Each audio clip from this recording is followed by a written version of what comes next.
When the Doom claimed Valyria, the great freehold fractured into warring cities and upstart nations, ripe for the taking. Out of these swarmed the Dothraki, the horse lords of the plains who feared only defeat and dragons.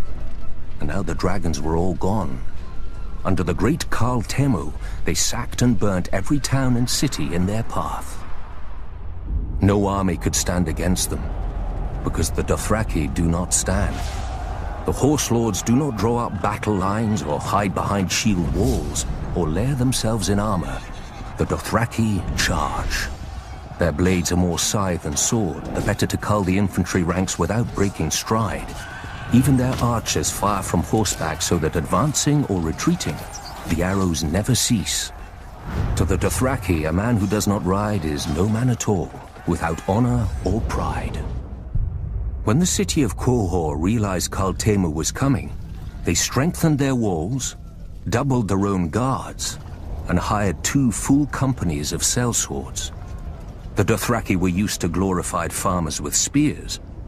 Quohor would show them a proper army, with mounted and armored cavalry to match the Horde's own. As an afterthought, the city leaders sent an envoy to Astapor to buy Unsullied. The slavers had always claimed that the Unsullied were the great Giscari legions come again. Few cared. The dragon-burned ruins of Old Gis were a stark reminder that the age of the foot soldier was over. The envoy had his orders, however, and quickly bought 3,000 Unsullied for the long march back. For Unsullied do not ride. But while they marched, Khal Temu arrived at Quohor. I can imagine how pleased the Khal was to finally face a challenge. By the end of the battle, crows and wolves feasted on what remained of Quohor's heavy horse. All the sellswords had fled. Quohor knew that the Dothraki would very soon break through the gates to rape, slave, and burn at their pleasure. Yet the next day, Khal Temu woke to find, before the gates, 3,000 eunuchs in formation, armed with only spears, shields, and spiked helms. The Unsullied had slipped past the Khal's army in the night while the Dothraki feasted. Khal Temu had many times their number and could easily have flanked the small force. But to the Dothraki, men on foot are fit only to be ridden down.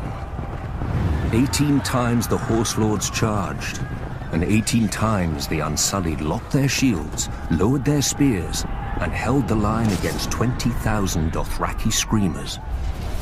When the Khal's archers rained arrows on them, the Unsullied lifted their shields above their heads until the squall passed. And then they held the line. In the end, only 600 Unsullied remained, but more than 12,000 Dothraki lay dead, including Khal Temu and all his sons. The new Khal led the survivors past the city gates, where one by one, each man cut off his braid and threw it down before the feet of the Unsullied, defeated and shamed forever. Since that day, the Unsullied fill the ranks of cities and households wealthy enough, or desperate enough.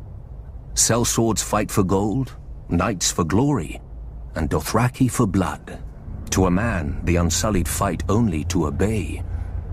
With the right master over them, imagine how the forces of chaos would break against their shields. The conquerors, the madmen, the usurpers.